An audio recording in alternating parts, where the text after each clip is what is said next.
Bien, donc nous avons déterminé les formules mathématiques de alpha chapeau et de bêta chapeau. Nous avons dit que bêta chapeau, ce n'est rien d'autre que somme grand xi moins x bar, grand yi moins y bar sur somme xi moins x bar au carré. Et la constance alpha chapeau, ce n'est rien d'autre que y bar moins bêta chapeau x bar. On va essayer d'appliquer ça sur cet exemple rapidement. Nous avons deux variables, x et y. Donc, on veut déterminer le modèle adéquat pour ces données-là. Nous avons collecté les données. Voilà x et voilà y. Alors, qu'est-ce qu'on va faire? On va calculer x bar. Ça veut dire la somme des x divisé par 10. On va calculer y bar, ça veut dire la somme de yi divisé par 10. On va calculer x i moins x bar. On va calculer y moins y bar. On va multiplier x i moins x bar fois y moins y bar et on va prendre la somme. Et on va mettre x i moins x bar au carré, on va prendre la somme et on va faire la division. Pour alpha chapeau, y bar il est déjà calculé. Bêta chapeau il est déjà calculé. X bar est déjà calculé et je tire les deux paramètres. Et voilà.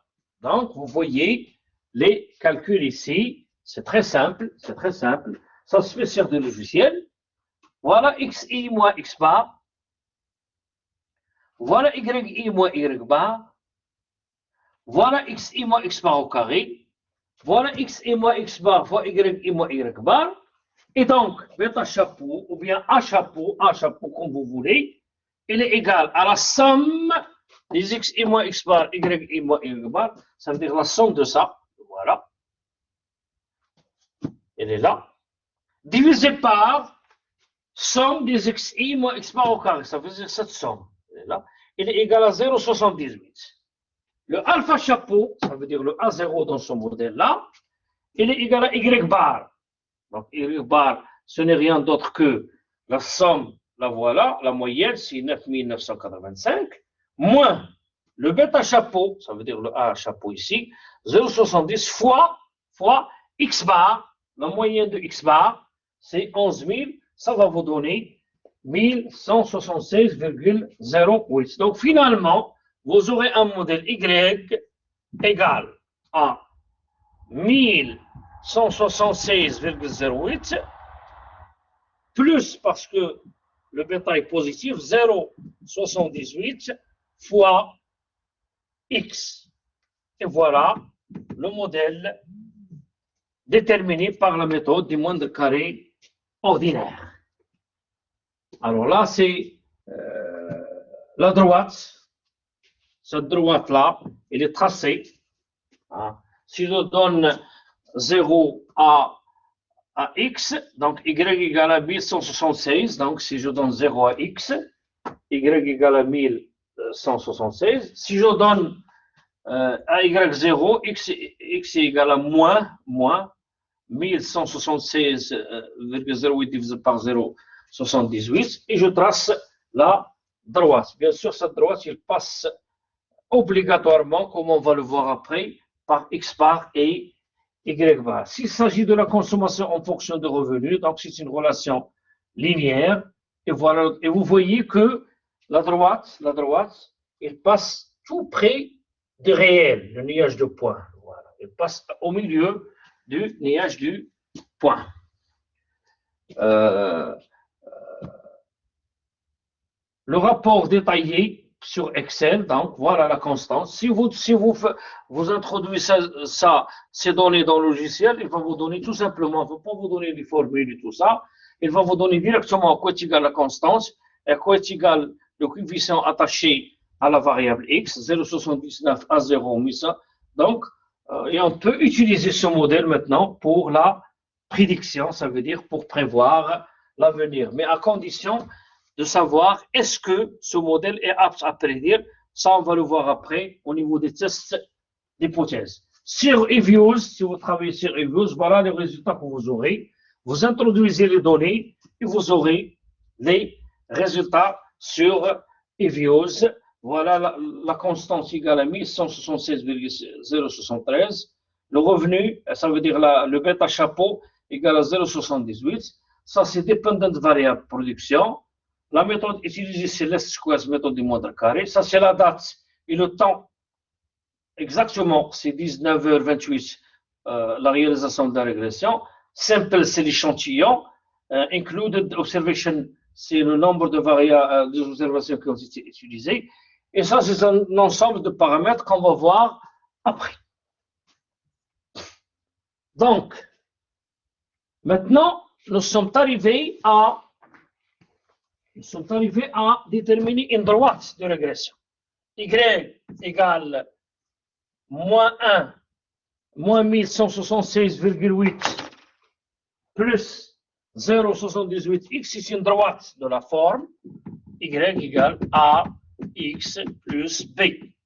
Ça, c'est une droite de ce qu'on appelle la droite de régression. La droite de régression. Alors, cette droite de régression, elle possède un certain nombre de propriétés.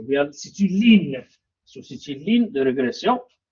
La première propriété, bêta chapeau et alpha chapeau qu'on a calculé ne sont pas fonction des quantités qui sont aléatoires, sont des quantités observables. Ça veut dire qu'on calcule le bêta chapeau et l'alpha chapeau sur des quantités observables qu'on a collectées. La ligne de régression, il passe automatiquement, si vous avez x et y, la ligne de régression, il passe automatiquement par le couple x bar, y bar, toujours.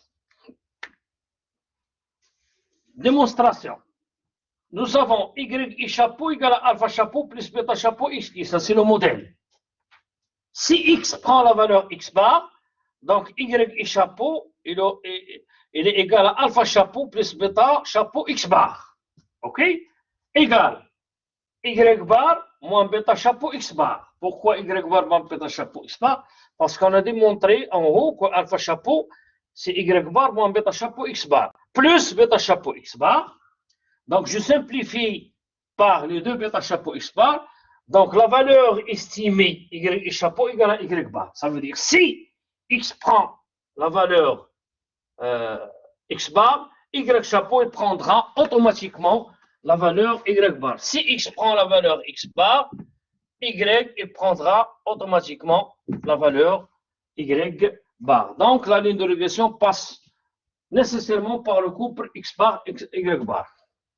Y chapeau bar égale à y bar. La moyenne estimée, ce qu'on va estimer sur la base des données, elle est égale à la moyenne actuelle. Ça veut dire la moyenne réelle qu'on ne connaît pas. D'accord, regardez. Y chapeau bar égale à alpha chapeau plus bêta xi, parce que y chapeau bar, c'est l'estimé. Égal, je remplace alpha chapeau par sa valeur. C'est y bar moins bêta chapeau x bar plus bêta chapeau xi. Égal y bar plus bêta chapeau facteur de xi moins x bar. Y chapeau bar, ce n'est rien d'autre que somme de yi. Somme de yi chapeau sur n. Normalement, on va mettre n ici. Mais le n, on va le multiplier ici, de l'autre côté. Donc, égal à n y bar plus bêta chapeau somme xi moins x bar. Et somme xi moins x bar, il est égal à 0. Hein? Ça, vous l'avez vu en première ligne. Somme xi moins x bar égale somme xi moins x bar moins somme x bar égale somme xi, ce n'est rien d'autre que nx bar. Et somme x bar, ce n'est rien d'autre que nx bar. Donc nx bar moins nx bar égale 0. Ce qui implique, ça c'est égal à 0, tout ça, ça va sauter. Ce qui implique que somme y chapeau égale à ny bar. Somme y chapeau sur n égale à ny bar sur n. J'ai divisé par n ici, ce qui donne y chapeau, il est égal, y chapeau bar, il est égal à y bar. Donc toujours, sur la base de la ligne de régression, la moyenne estimée, il est toujours égal à la moyenne actuelle. Somme des epsilon égale 0. Donc, epsilon bar égale 0. C'est normal.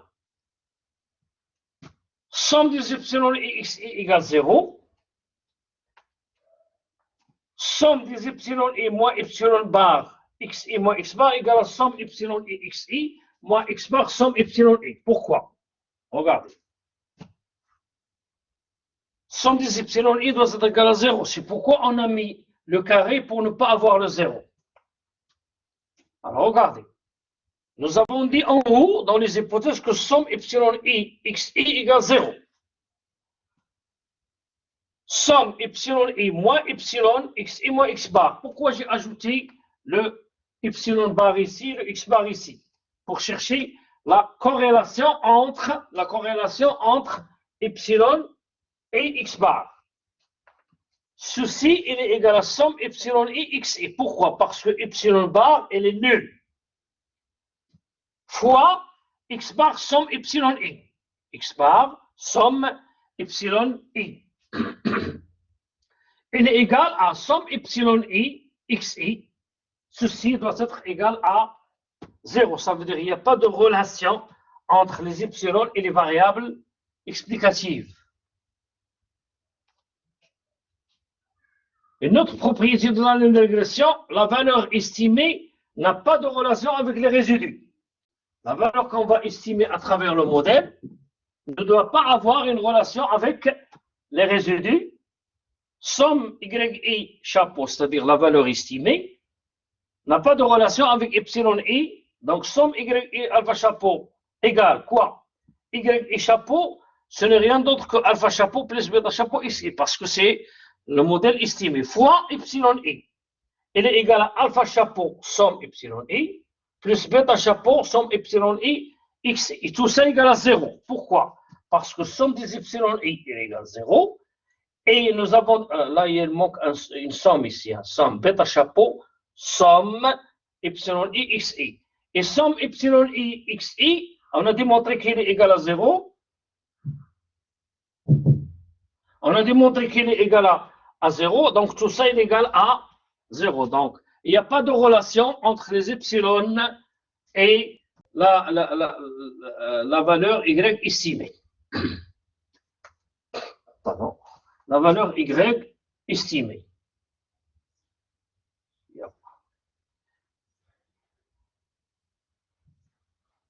Oui.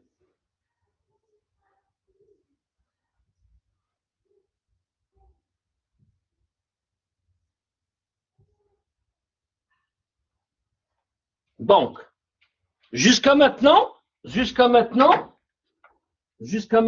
nous avons déterminé la droite de régression et nous avons donné les propriétés attachées à cette droite de régression. Maintenant, la question qui se pose, est-ce que le modèle qu'on a estimé, y alpha 0 plus alpha 1 x plus epsilon, est-ce que ce modèle-là, est-ce qu'il est capable d'expliquer, est-ce que x explique vraiment y? C'est ça la question. Est-ce que x explique vraiment y? Donc on doit mesurer le degré de relation entre x et y. Alors pour mesurer le degré de relation entre x et y, on va utiliser en premier lieu ce qu'on appelle le concept de R carré. Le concept de R carré. Alors le R carré, pourquoi on l'a écrit comme ça? Parce que ça s'écrit sur le logiciel comme ça. Normalement, c'est le R au carré. Donc alpha chapeau égale y bar moins bêta chapeau x bar. N'est-ce pas? Je pars de cette formule. Donc y bar égale alpha chapeau plus bêta chapeau x bar. YI, le modèle, il est égal à alpha chapeau plus bêta chapeau xi plus epsilon. Toutes ces formules-là, maintenant vous les connaissez. Si je fais la soustraction entre YI et Y bar, YI moins Y bar, que je vais noter petit YI, il est égal à tout ça, moins ça. Ça veut dire bêta chapeau fois XI moins X bar plus epsilon I. Parce que les alpha vont sauter. Donc YI ce n'est rien d'autre que bêta chapeau petit xi, parce qu'on a posé en haut, petit xi est égal à x bar moins grand xi moins plus epsilon i. Donc nous avons un yi qui est égal à bêta chapeau xi plus epsilon i. La voilà. yi égale à bêta chapeau petit xi plus epsilon i implique que yi égale à yi chapeau, la valeur estimée, c'est le bêta de xi moins x bar, plus epsilon i. Je mets ça au carré. yi au carré est égal à y chapeau au carré, plus epsilon i au carré, plus 2y chapeau, parce que c'est une identité remarquable. متطابقة هامة. Donc, yi au carré, c'est y chapeau plus epsilon i, le tout au carré. Ça veut dire que c'est a plus b au carré. Donc, ça va donner a au carré plus b au carré plus 2ab. Voilà, donc y chapeau au carré plus epsilon au carré plus. Somme, je vais introduire l'opérateur somme ici. Donc, somme de y au carré égale somme de y chapeau plus somme de epsilon i au carré plus 2 somme epsilon y chapeau epsilon i. J'ai rien fait. J'ai introduit tout simplement l'opérateur somme. Somme de ça est égal à somme de ça plus somme de ça plus somme de ça. Donc, somme de petit yi égale à somme de yi au carré plus somme de epsilon i au carré. Donc, somme de yi chapeau égale somme de yi plus yi chapeau. Or, yi chapeau, on a déterminé en haut qu'il est égal à bêta chapeau xi. Donc, somme de yi, il est égal à bêta chapeau carré, somme de xi au carré. Parce qu'il est le carré ici. Plus somme de epsilon i au carré. Maintenant, je vais revenir à la formulation, la première formulation. Petit yi, c'est yi moins y bar au carré. Petit xi, c'est xi moins x bar au carré. Et vous avez somme epsilon i. Et là, je vous demande de voir attentivement cette formule et vous allez comprendre. Ça, c'est 100%. Ce 100%-là, il est réparti par exemple, là, je dis par exemple, entre les deux, cette partie et cette partie. Cette partie peut prendre 60% et celle-ci peut prendre 40%. Ou cette partie, elle peut prendre 80% et celle-ci 20%. Ça dépend des cas. Mais ce qu'on doit constater, c'est que ça, c'est la somme des résidus au carré. Ça veut dire que ça, c'est l'erreur. L'erreur, d'accord? Et ça, c'est l'explication, c'est le bêta chapeau, celui-là.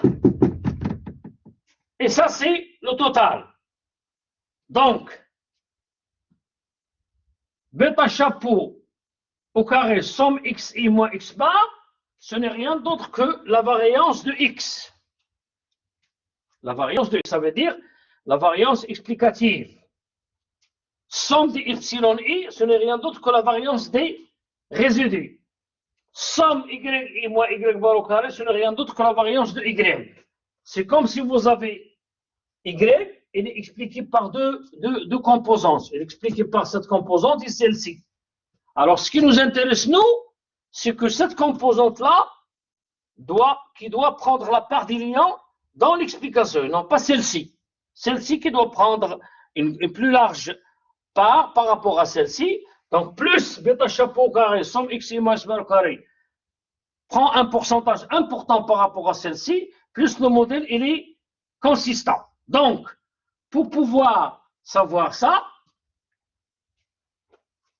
qu'est-ce qu'on a fait à travers cette formule? On a décomposé la variable de y, la variance de y. La variance de y appelée total sum squares, la variance de y appelée variance de y appelée total sum squares, la variance de x qui est appelée ESS explained sum squares, c'est pas spam, squares, variance des résidus qui est appelée RSS reduce sum squares. Donc le total La variance totale elle est égale à la variance expliquée plus la variance résiduelle. Je reviens à la formule. La variance totale elle est égale à la variance expliquée plus la variance résiduelle. Donc, pour savoir quelle est la part, à quoi est égale la part de la variance expliquée dans le total, qu'est-ce qu'on doit faire? On doit prendre cette variance expliquée, on doit la diviser par le total et on va calculer un pourcentage. Donc, si je divise la première, je reviens ici, si je divise celle-ci par TSS, TSS, j'aurai 1 égale ESS sur TSS plus LSS sur TSS. Et le ESS sur TSS, c'est ce qu'on appelle le R carré. Le ESS sur TSS, c'est ce qu'on appelle le R carré. D'accord? Le R carré, c'est l'expliquer par rapport au total. Ça veut dire à quoi est égale la part de X dans Y, si vous voulez bien. Plus cette part d'explication de X dans Y est grande, plus le modèle est consistant. Donc le R carré, ce n'est rien d'autre que ESS sur TSS. Et ESS, ce n'est rien d'autre que bêta chapeau au carré somme X et au carré sur somme Y et I. Ce n'est rien d'autre que somme Y et chapeau sur somme, ça veut dire la part de le Y estimée dans le Y. Alors, s'il fait par exemple 90%, on va dire que X explique Y à 90%. D'accord? Et donc, le résidu, il accapare une part de 20%. D'accord? Donc, le R carré, ce n'est rien d'autre que la variance expliquée divisée par la variance totale. Donc, R carré, ce concept-là, il mesure la capacité d'explication grâce au modèle.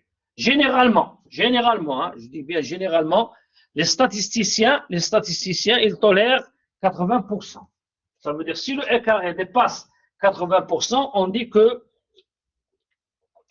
le modèle est bon à prédire. On dit que le modèle il est apte à prédire. Par exemple, si vous prenez ce cas-là, et vous prenez la droite, si la droite de l'agresseur est comme ça veut dire que X, il varie, mais il n'influence en rien Y.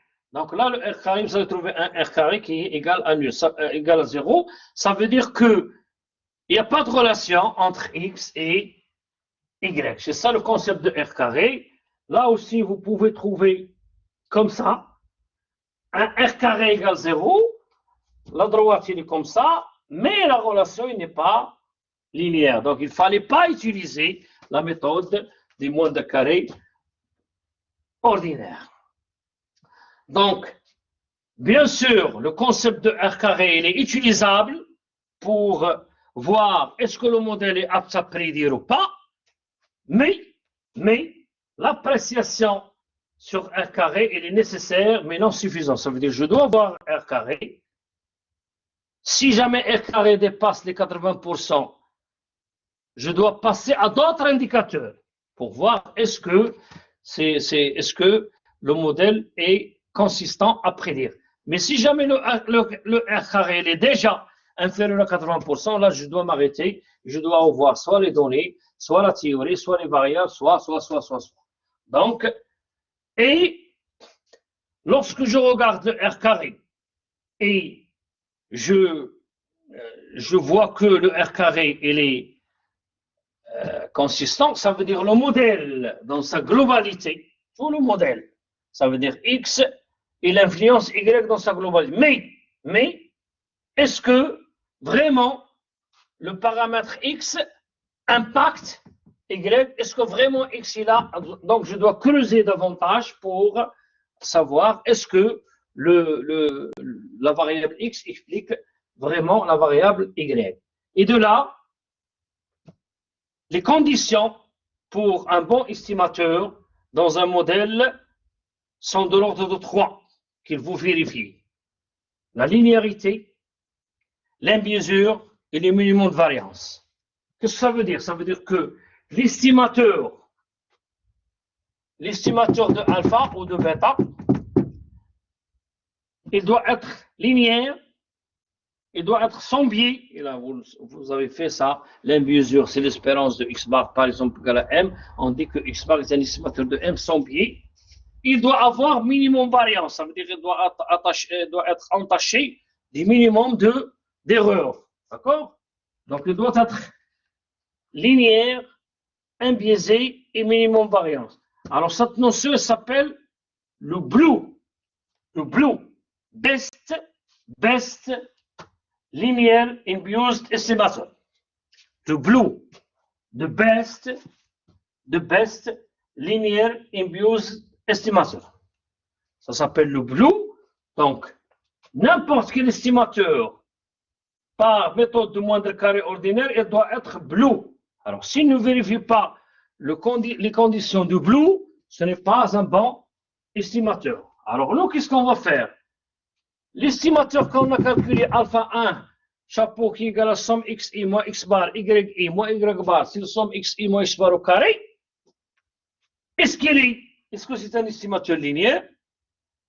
Est-ce qu'il est imbiaisé? Et est-ce qu'il est minimum variance? Et on va voir aussi pour la constance alpha 0 qui n'est rien d'autre qu'égal à y bar moins alpha chapeau 1 x bar. Donc linéaire, imbiaisé et minimum variance. Alors avant de commencer, nous allons partir d'un théorème de Gauss-Markov. Dans la classe des estimateurs linéaires, imbiaisés, les estimateurs OLS sont bleus. Qu'est-ce que ça veut dire ce théorème-là? Si j'arrive à démontrer qu'un estimateur OLS est linéaire et imbiaisé, donc automatiquement il est minimum variance. Il est bleu, automatiquement, il est bleu selon Gauss-Markov. Alors je commence par le bleu de bêta, ça veut dire le bleu de celui-là. Les paramètres attachés à x, le bleu de bêta. Qu'est-ce que ça veut dire le bleu de bêta? Je vais démontrer. Est-ce que bêta chapeau, l'estimateur de bêta, est-ce qu'il est un estimateur linéaire, sans biais et minimum variance? Je commence par la linéarité. Nous savons que yi, toujours, il est égal à alpha plus bêta xi plus mu. Et nous avons démontré en haut que bêta chapeau égale à somme x petit xi, yi, somme xi au carré. Je vais laisser xi, petit xi, je vais donner la formule d'origine de petit yi qui n'est rien d'autre que grand yi moins y bar. C'est somme xi au carré. Égal somme xi yi moins y bar somme xi sur somme xi au carré. Et je vais poser xi somme xi au carré égale à petit ki. C'est une notation. Hein? Donc, bêta chapeau égale à somme de ki fois grand yi. Donc, il est linéaire. Alors, faites attention là. Alors, n'oubliez jamais ce ki qui est égal à xi sur somme xi au carré. Parce qu'on va l'utiliser dans les démonstrations qui vont venir. Donc, bêta chapeau est un estimateur de bêta linéaire. Donc, il vérifie la première condition. Deuxième condition, l'imbiaisure. L'imbiaisure. Qu'est-ce que ça veut dire un estimateur sans biais? C'est l'espérance de cet estimateur doit être égale à la chose à estimer. Et là, vous avez bêta chapeau égale à somme de ki et yi. On va partir de cette formule-là. Somme de ki et yi, celle-ci. Donc, bêta chapeau égale à somme de ki grand yi égale à somme de ki grand y, ce n'est rien d'autre que alpha plus bêta xi plus mu. Alpha, donc ça va donner, on va faire des calculs. Somme de ki fois alpha, c'est alpha somme de ki, plus bêta somme de ki xi, plus somme de ki mu. N'est-ce pas? Somme de ki, comme on a mis en haut, c'est somme des xi sur somme des xi au carré. Normalement, parce que ki, c'est xi sur somme xi au carré. Avec la somme, ça va devenir somme xi au carré, et il est égal à 0. Pourquoi il est égal à 0? Parce que vous avez ici petite somme xi. Et petite somme xi, somme petit xi, pardon, elle est égale à somme de grand xi moins x bar. et on a démontré que ça est égal à 0. Donc, somme xi sur tout ça est égal à 0. D'accord? Donc, la première, il va sauter. Somme de KI, ce n'est rien d'autre que 0. Maintenant, somme de KI xi, la voilà. Il est égal à somme de petit xi, grand xi, sur somme xi, parce que KI égale à xi, somme xi au carré. Il est égal somme grand xi moins x bar fois grand xi, parce que petit xi est égal à grand xi moins x bar somme, sur somme xi au carré. Il est égal. Maintenant, on va réduire au même dénominateur. Égal, non, somme xi moins x bar xi est égal à somme xi au carré, parce que xi fois xi, moins x bar somme xi sur somme xi au carré. Alors, égal somme xi au carré moins somme xi au carré sur n sur somme xi au carré. Regardez, ça c'est somme xi au carré moins x bar, c'est quoi? X bar, c'est somme xi sur n. Donc, somme xi fois somme xi, ça veut devenir somme xi au carré, le tout sur n, sur somme xi, égal. Je vais réduire tout ça au même dénominateur. Je vais multiplier par n ici, donc n, somme xi au carré, moins somme xi au carré sur n, sur somme xi au carré, égal, somme xi, moins x bar au carré, sur somme petit xi, d'accord? Ça, c'est déjà démontré en statistique descriptive, en première année. Somme xi moins x bar sur égal, somme xi moins x bar au carré, sur somme xi moins x bar au carré, égale à 1. Tout ça égale à. Donc, je vais revenir à la formule. Ça égale à 0, ça va sauter. Celui-là égale à 1. Donc, il reste bêta. Il nous reste bêta plus somme de KI, II. D'accord? Je répète. Celui-là, somme KI, on a démontré qu'il est égal à 0. Donc, celui-là, ça va sauter. Somme de KI XI, on a démontré qu'il est égal à 1. Donc, il reste bêta plus somme de KI mu. Donc, bêta chapeau égale à alpha somme XI plus. Donc, bêta chapeau égale à bêta, parce que celui-là égale 0, celui-là égale à 1, plus somme de KI mu. Et nous avons dit qu'un estimateur est son biais lorsque son espérance égale à la chose à estimer. Donc, on va introduire l'espérance maintenant. L'espérance de bêta chapeau égale à espérance de bêta plus somme de KI mu. Égale bêta. Pourquoi il est égal à bêta? Parce que si j'introduis l'espérance à bêta ici, plus somme de KI, espérance de mu qui est égale à 0, donc tout ça, ça va sauter vers 0. Il reste espérance de bêta, et l'espérance de constante, c'est la constante elle-même. Donc finalement, espérance de bêta égale bêta. Donc, bêta chapeau est un estimateur linéaire sans biais. C'est un estimateur linéaire, parce qu'on a démontré qu'il est linéaire, et sans biais. Donc, il reste la troisième condition, à savoir la condition de minimum de variance qu'on va voir après.